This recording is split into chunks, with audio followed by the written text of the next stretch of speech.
रणविजय हर गुजरते दिन के साथ हताश होता गया, क्योंकि उसकी कैद से निकलने की हर कोशिश नाकाम होती जा रही थी। फिर वह दिन भी आ गया है जब उसकी मौत का आखिरी फरमान जारी होना था, जो उसने खुद अपने हाथों से लिखा था।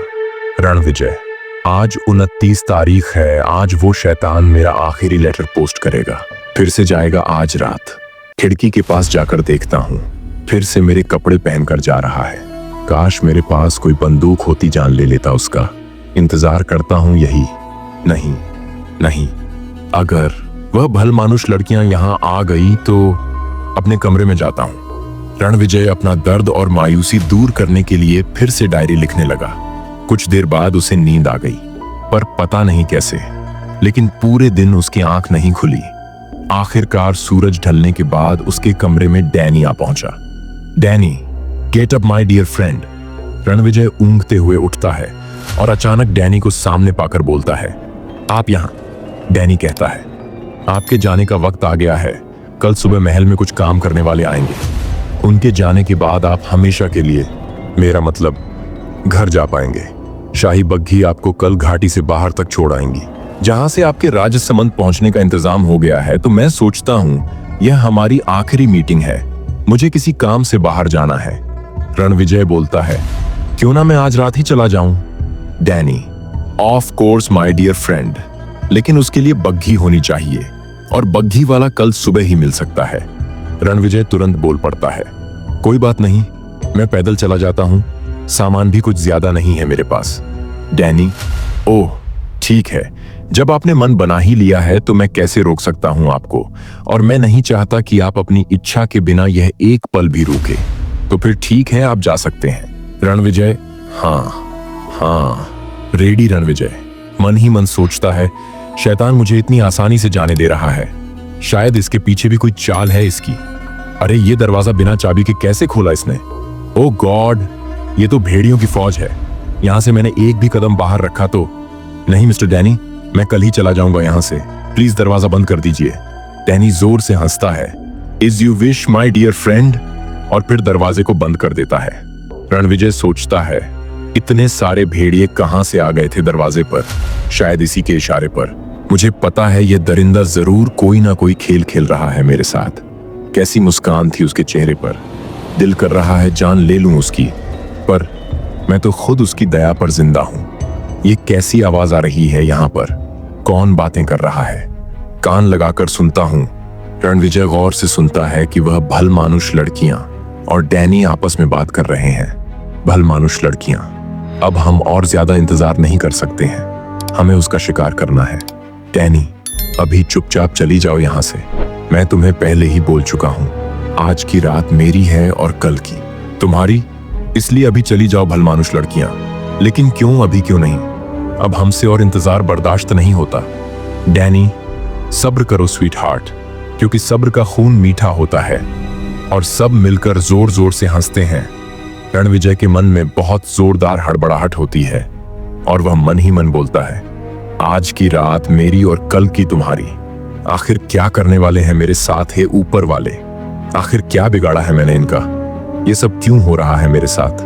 क्यों? और फिर रोने लगता है। अगली सुबह रणविजय सूरज निकलने से पहले ही जाग गया। जिसके सर पर मौत सवार हो, उसके जागने के लिए अलार्म की जरूरत नहीं पड़ती। वो नहीं जानता था कि अब उसके पास कितना वक्त बचा है। उठते ही बाहर भागा, कमरे से बाहर, सीढ़ियों की ओर, गलियारों की ओर, इस उम्मीद में कि वह दरवाजा कल की सी तरह है खुला हो। रणविजय, अब मुझे कोई नहीं रोक सकता। और फिर वह जोर जोर से दरवाजे को धक्का देता है, लेकिन दरवाजा नहीं खुलता है। खुल जा। ये लॉक कहां से आया दरवाजे पर? कल रात यहां पर कोई लॉक नहीं था। शायद उस डैनी ने मेरे जाने के बाद दरवाजे पर लगाया होगा। बाहर जाने की आखिरी उम्मीद टूट गई, पर नहीं, मैं कोशिश करना नहीं छोड़ूंगा।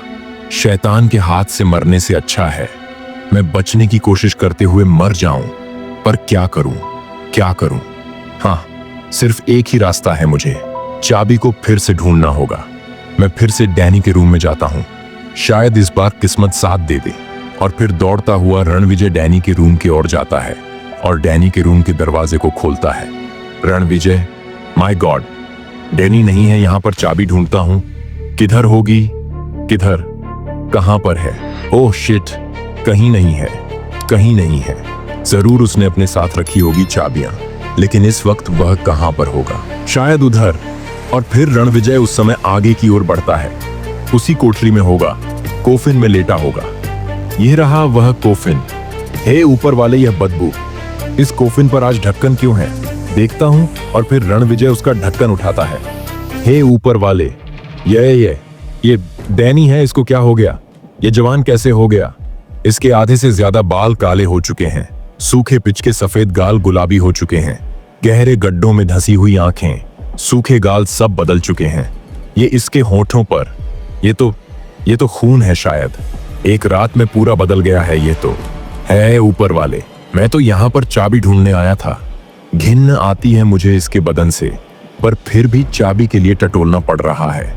कहां कहां कहां रखी है इसने चाबी? कहीं नहीं है।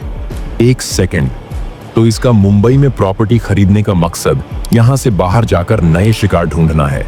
यानी कि है अब मुंबई में जाकर खून की होली खेलेगा और मासूमों के खून से प्यास बुझाएगा। नहीं नहीं नहीं, मैं ऐसा नहीं होने दूंगा। हाँ, ये कुदाल, इससे एक झटके में अलग हो जाएगा इसका सिर। रणविजय ने डैनी का सर धड़ से अलग करने के लिए एक लंबी सांस ली और उसने कुदाल ऊपर उठाई ही थी कि तभी डैनी की गर्दन मुड़ी और उसकी खून सी लाल आंखें रणविजय को घूरने लगी।